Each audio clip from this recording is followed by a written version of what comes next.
Hello boys and girls, welcome to my channel. I'm the Joe PT, and for today what we have here is the first video of a compilation or mix of all the benchmarks that I've performed during the year. So the objective of these videos, or these parts of videos that I will release, it is in a very quick manner to show you all the games at runs during the year on this PC and on my laptop. So we are about to start with my desktop. So let's check how the first branch of games did performed on this desktop, okay, with an HD 7850 and the Phenom II, so let's go. Oh, and by the way, I didn't benchmark at Assassin's Creed Origins and Injustice 2 because I didn't have the opportunity to have the game. So if you are thinking that you are seeing Assassin's Creed Origins or Injustice 2, unfortunately the sad news is it's not present on these yearly benchmarks yet. So let's start. So let's kick off 2017 with Resident Evil 7, the demo. So Resident Evil 7 is the new game from Capcom that started to use a new engine. For me, the best experience was to play with median settings 1080p. I got an average of 88 frames per second and a minimum of 57. With this, I can assure you that the game will run constantly above 60 frames per second. Unfortunately, I just benchmarked the demo because I didn't have access to the full game. So I think one of the things that did change from the demo to the full game, it is the fact that the game requires more VRAM for the textures. So what happens is, probably in the full game you can use the median settings, but the best idea it is to use the median settings but keep the textures on low to prevent you from having stunturing, okay? So that's it, Resident Evil 7.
Here we go, the second game, it is WWE 2017. Unfortunately the WWE 2018 doesn't work on our Phenom II because it requires you to have an SSE 4.1, which is something that the Phenom II lacks, and so the game don't start.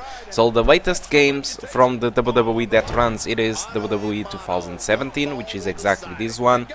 By using the eye settings, which is pretty much maxed out, disabling motion blur and using the audience density to 75%, the game is locked to 60 frames per second, so what you're going to get, it is pretty much 60 frames per second with a drop here and there to 56 frames per second. So you are able to play WWE at 60 frames per second with 30 frames per second on the entrances. It runs absolutely fine if you ask me. And the graphics are on the eye settings, which is pretty good, despite the game isn't that beautiful. This video was benchmarked in day 8 of February of 2017. That's it. Bombs, they're pulling out all the stops.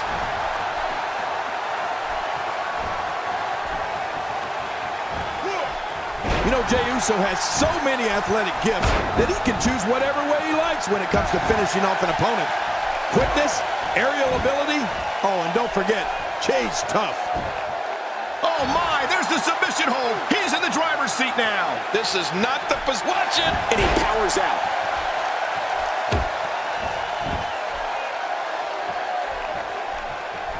Goldust saw that one coming. Yeah, it's hard getting one past a veteran like Goldust.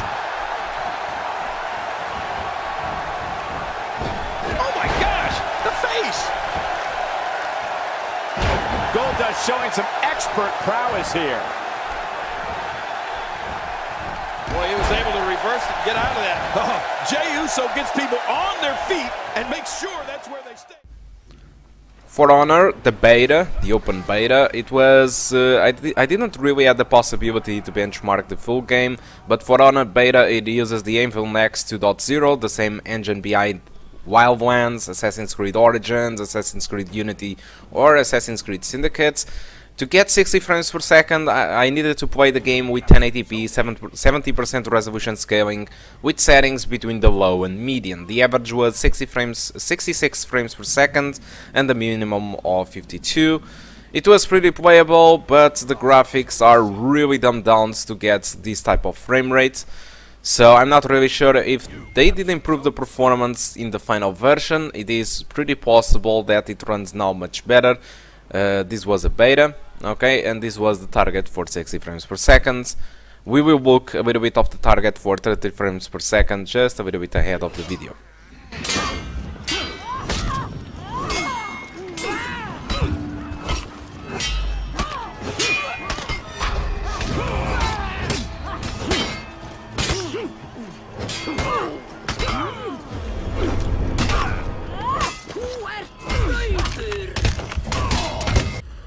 To target a 30 frames per second experience, my recommendations is to keep the resolution scaling at 100% and use the median settings. By using these, I got an average of 46 and a minimum of 39. Keep in mind that, like I said, this is a beta, so it is possible that they improved performance on the final version. This benchmark was performed in 29th of January of 2017.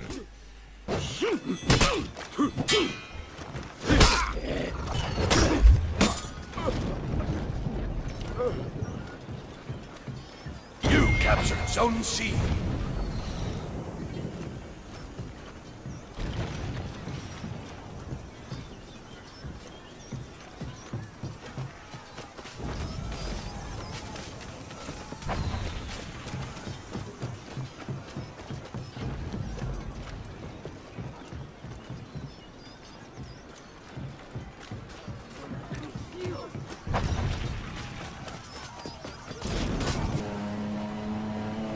Flatout 4, Total Insanity, it uses the KT-HD engine, the same engine that is behind games like WRC, so it is a little bit demanding.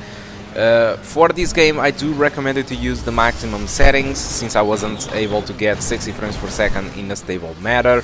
So by using the maximum settings you will get something like an average of 47 frames per second and a minimum of 35. It is a pleasant experience, although it is a little bit a bummer to not have 60 frames per second at good settings, but like I said, to get 60 frames per second in this game you really need to reduce a lot of stuff that really compromises a lot the visuals, so I prefer to have something in between the 30 frames per second and the 60s, but it plays really fine anyway.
Sniper Elite 4, it was a game developed by Rebellion. It is using the Asus engine, the same engine behind all their games.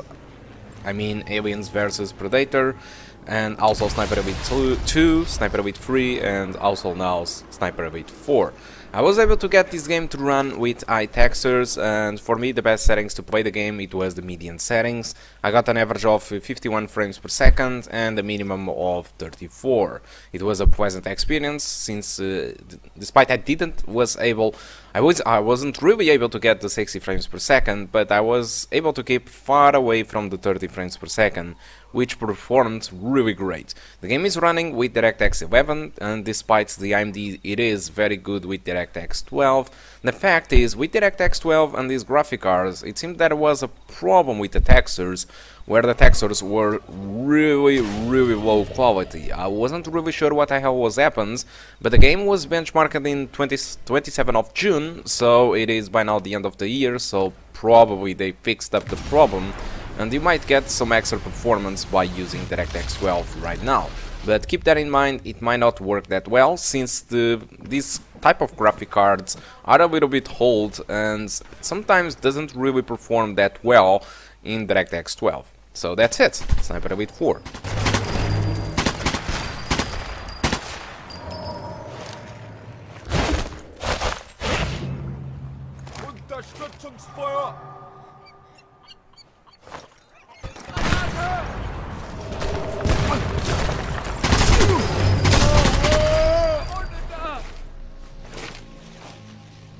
Nehmt eine Position ein!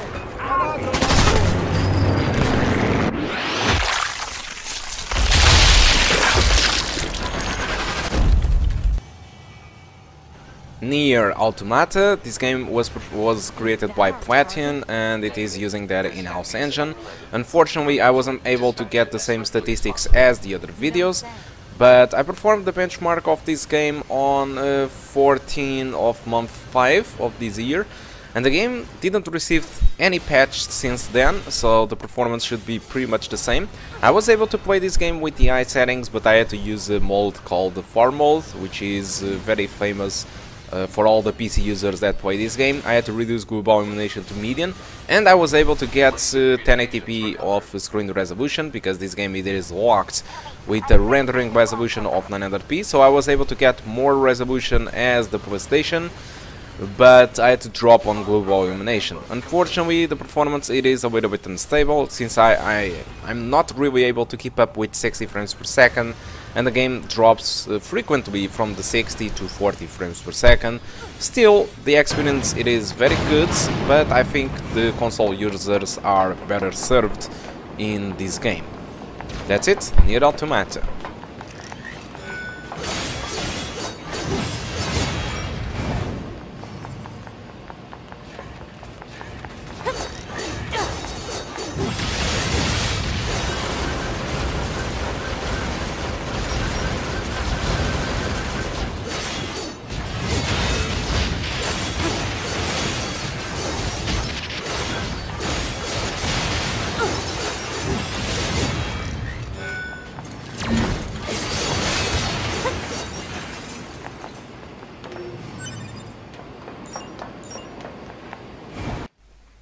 Ghost Recon Wildlands. I did use the beta to test the performance, so I really hope they improved a lot the performance on the final version.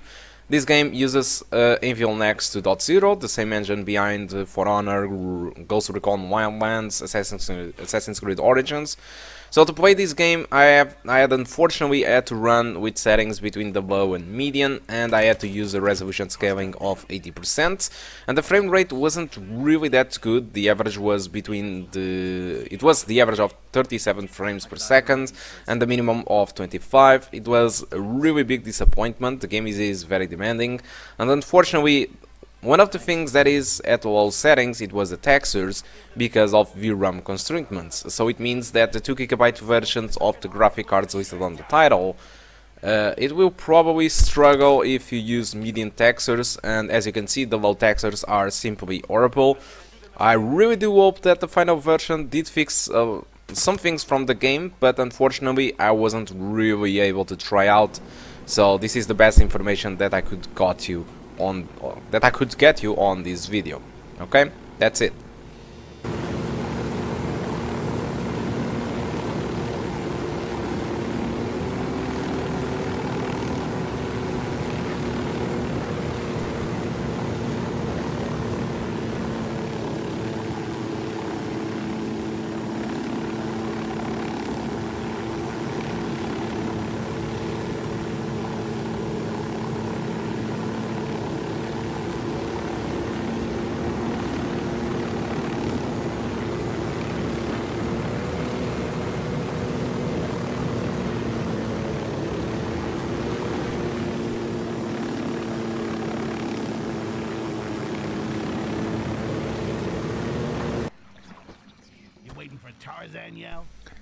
Styx, Shards of Darkness. It is a game that uses Unreal Engine 4. For me, the best settings it is to play with the maximum settings and enjoying an average of 43 frames per second and a minimum of 31.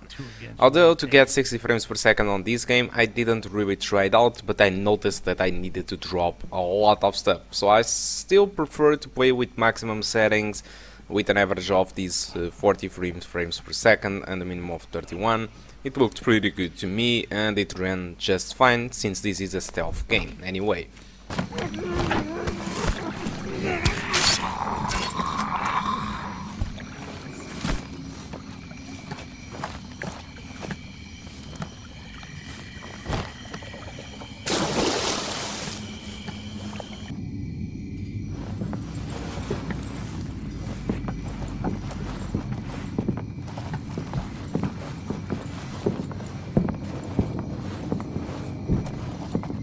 We've got you now! Shit! Behind yourself! Die! Son of a bitch.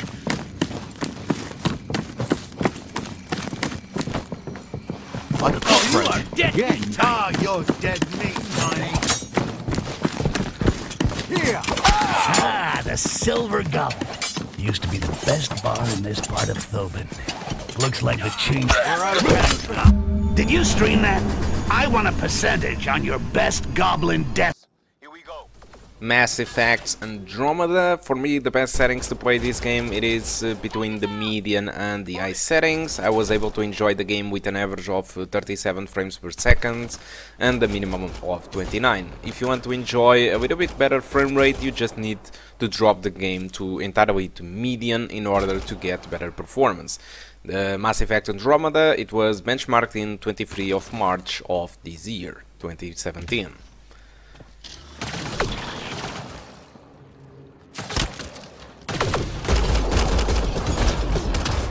That was the last one. We're clear. First species we meet and it's out for blood. Not if we don't give it to them.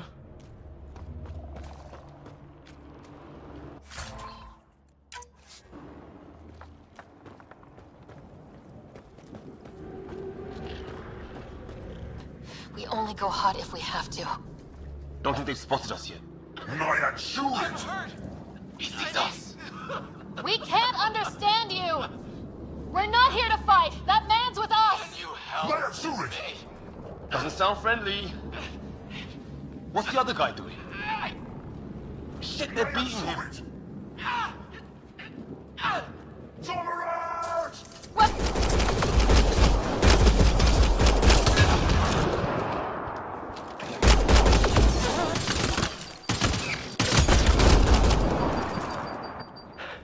Okay, it's over. Bishop, you okay? So much for making peace with the locals. Thanks for jumping in. I wish I didn't have to. The first aliens we meet and we try to kill each other? That wasn't the plan. Snake Pass, another game developed with Unreal Engine 4. Very demanding one, in fact. I'm using the high settings with median shadows and I was able to scale the game to 80% resolution scaling. I got an average of 37 and a minimum of 29.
BulletStorm Full Whip. It is a remaster from BulletStorm. It has better graphics. It was specially developed because of the consoles, not because of the PC, but yet you get better graphics than the original.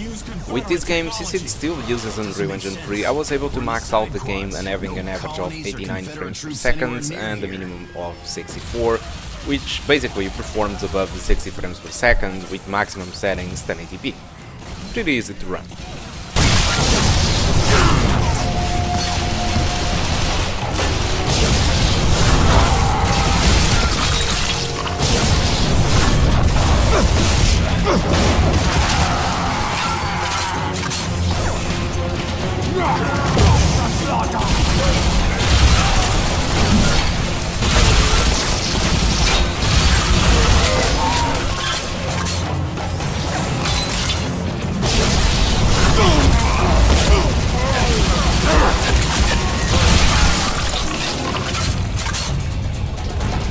This place is filthy with low-spread radiation.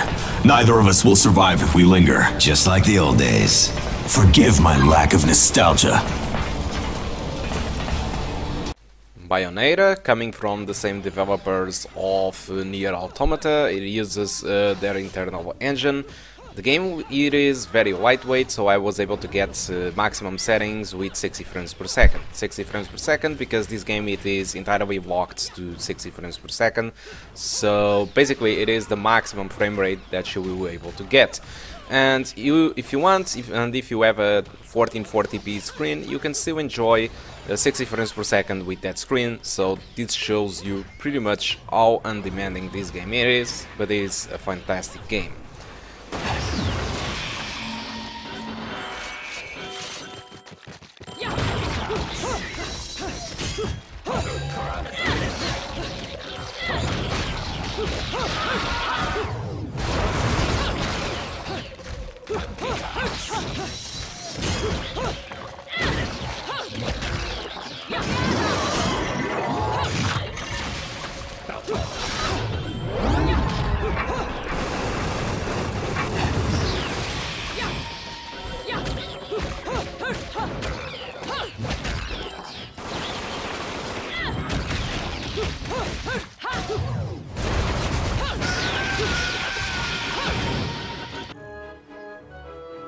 Yooka-Laylee, it is a platform game developed with Unity 5. For me, the best way to enjoy the game, it is to use maximum settings.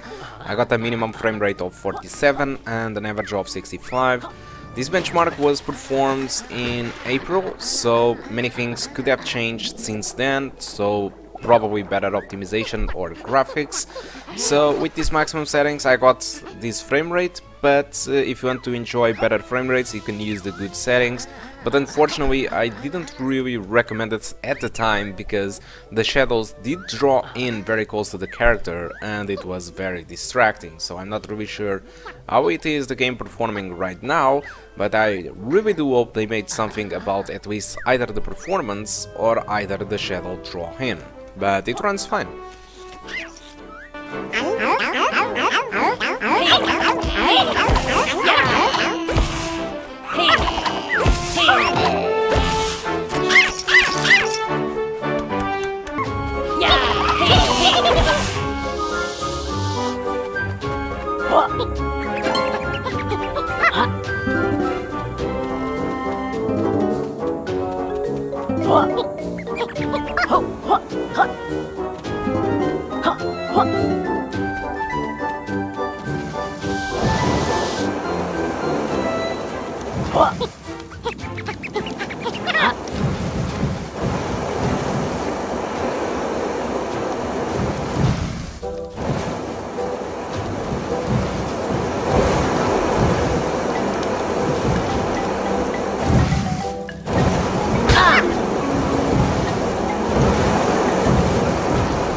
Outlast 2, it is developed by the Red Barrels and they decided to keep up with Unreal Engine 3.5.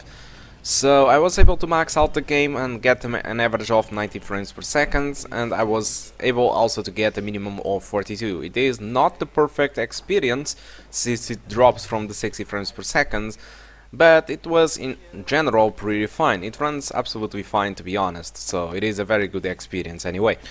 The newest of the fury of the Lord comes upon me!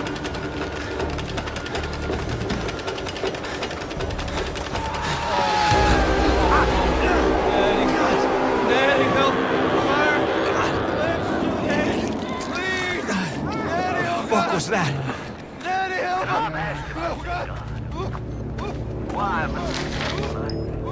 Why must we do this terrible fight? Do you hate this world? And do you know what God says? Ren!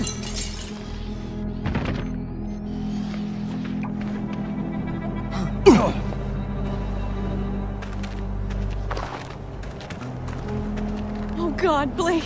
Are you okay? No. What the fuck? I don't know. Oh shit. We have to run.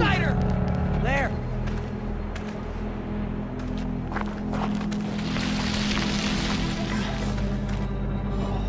Lynn, where are we going? Away from here. Anywhere but here.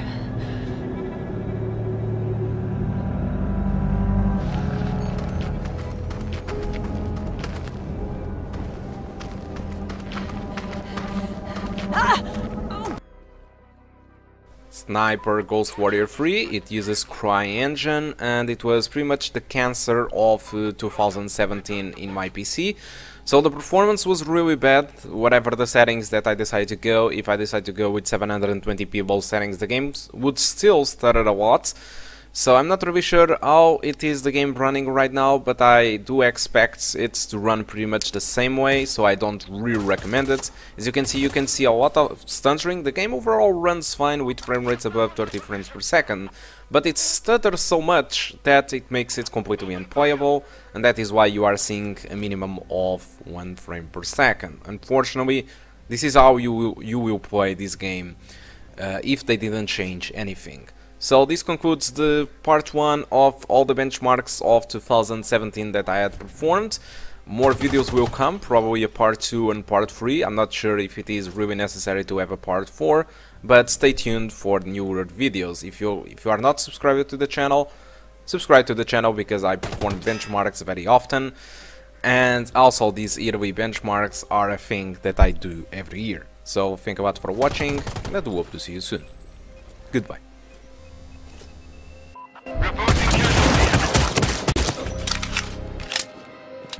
Roger, be on the lookout for enemy movement. Eyes on Tango, opening fire!